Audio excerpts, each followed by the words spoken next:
Hello, kabalay. Naghahanap ka ba ng ready for occupancy or RFO na lipat agad in less than 1 month?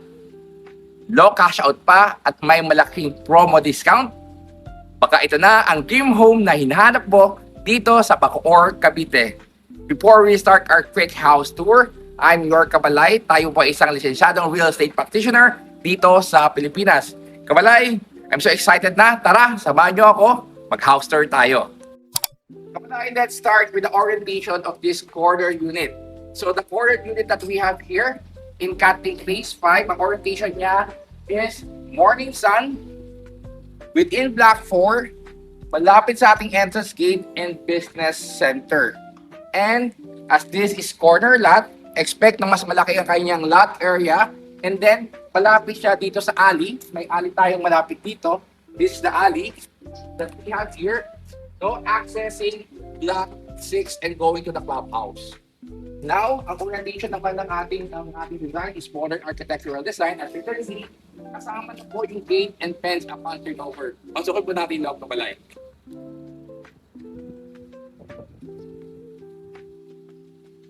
Dahil kasama na kabalay ang ating gate and fence, makita pala yung ating gate. This is a tubular gate. Then this is foldable. If you wish na papasok yung sasakyan nyo. And kasama na dito, itong kagandahan dito kapalay na gusto ko sa gate na to dahil di mo na kailangan buksan ng lahat ng yung gate. You can have this mini entrance gate na may kasama na rin mailbox.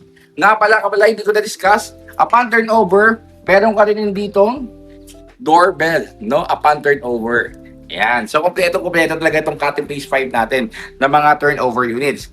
Then, dito naman sa car part natin, as you can see, covered na siya. No? Yung unit nyo, kaya makakasigurado tayo na mapapangalagaan nyo sa sakyan nyo pag nandito ka kumuha sa ating Cutting Phase 5 units. 2 car parts. Malaki talaga to. Hanggang dito. May setback ka dito kapalay.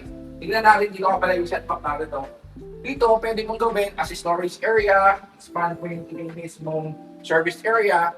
Or, pwede ka magkakaroon ng pocket garden dito if you wish. Now, let's go naman sa loob ng ating unit. Upon entering, ang ating deliverables dito is metal flash door, double lock, and quality to talaga kapalay, hindi inaanay. Yan, pagpasok mo dito sa ating unit, medyo kinoconstruct pa siya, pinilinis pa yung ibang parts, but then ito na mismo yung actual turnover natin. Meron ka ng ceiling, parang naka-drop ceiling ka na, and then ang lalaki ng ating mga sliding windows dito. Aluminum powder coat, with screen na to, 1, 2, 3 windows, and meron ka itong dalawang sliding glass door. So itong sliding glass door, may screen na rin siya, accessing your service area here. Yan. So, pwede itong gusto mo expand yung service area or you can have your own room here or pocket garden. So, this is your Kabalay living area. Then, ang part naman nito Kabalay will be your dining area. On my left side will be your kitchen area. So as you can see, upon turnover, kasama niya pala itong ating mga hanging cabinet and base cabinet. So meron na siya mismo upon turnover. Then you have stainless steel, may base cabinet na. And meron ka dito for your, of course, stove and for your fridge. Kabalay. Then you have another sliding glass door here, accessing the first bathroom. So this is your access to your first bathroom. This one.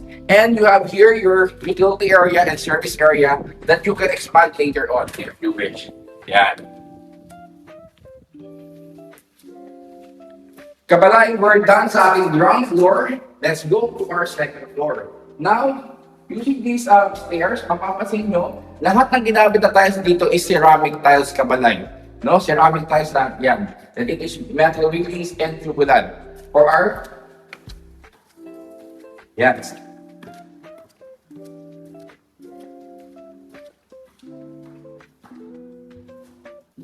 So kapag accessing here to the second floor, towards here on my right is the master's bedroom, and towards to my left is going to the second bedroom, and third bedroom. First, let's go to the master's bedroom.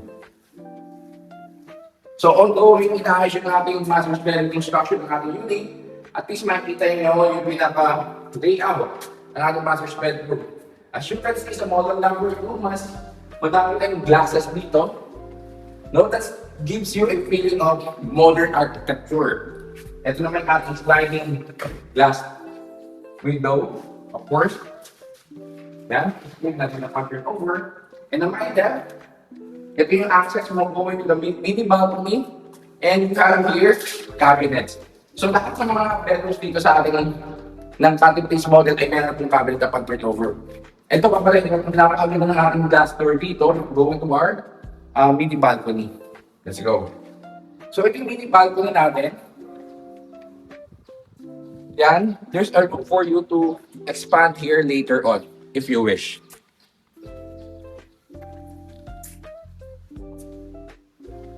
Now, let's go to the bathroom and the other bedrooms. But on my right, ito yung ating second bathroom.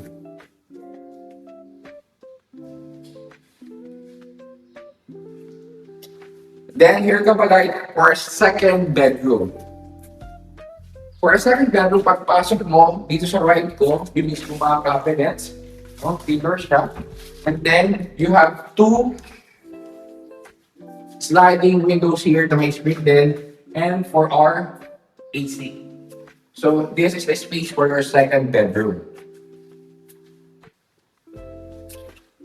Going here ka pala is our third bedroom. Pagpasok mo, nandito sa right side mo, left side ko, yung cabinet. Ito yung space natin with one window and a provision for AC. So, yan ka pala eh. We're almost done sa ating ground second floor ng ating cutting place 5.